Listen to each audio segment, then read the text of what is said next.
Hello friends, આજે મેં બનાવ્યા હતા ભાતના ભજીયા. આ ભજીયાને તમે ખાટી મીઠી ચટણી સાથે પણ ખાઈ શકો છો અને મંચુરિયમની ગોળી તરીકે પણ ઉપયોગ કરી શકો છો. આ ભજીયા બનાવવા માટે મેં વધેલા ભાત, ઝીણા સમારેલા કાંદા અને થોડાક ધાણા નાખી 2 ચમચી લાલ મરચું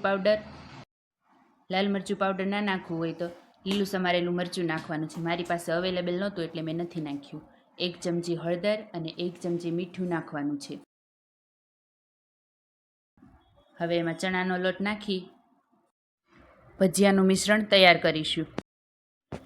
આમાં પાણીની જરૂર નહીં પડે, પણ જો તો પણ જરૂર પડે તો પાણી નથી નાખવાનું, આપણે થોડી છાશ નાખીએ. બપોરના ભાત પડ્યા હોય અને સાંજે કંઈક ખાવાનું મન થાય તીખું તમતમતું, તો આ રીતે તમે ભજીયા અથવા તો મંચુરિયમની ગોળી તૈયાર કરીને ખાઈ શકો છો. એકવાર બનાવીને ખાશો એટલે વારે વારે ખાવાની ઈચ્છા થશે. ભાત વધતા નહીં હોય તો તમે વધારે બનાવીને પણ ખાશો. આવું કઠણ લાગે એવું થોડું મિશ્રણ તૈયાર કરવાનું છે. આપણે બાઇન્ડ કરીએ તો બાઇન્ડ થઈ જાય એવું મિશ્રણ આપણે રેડી કરવાનું છે. હવે એક કડાઈમાં તેલ ગરમ કરવા મૂકી એમાં આપણે તળી લઈએ.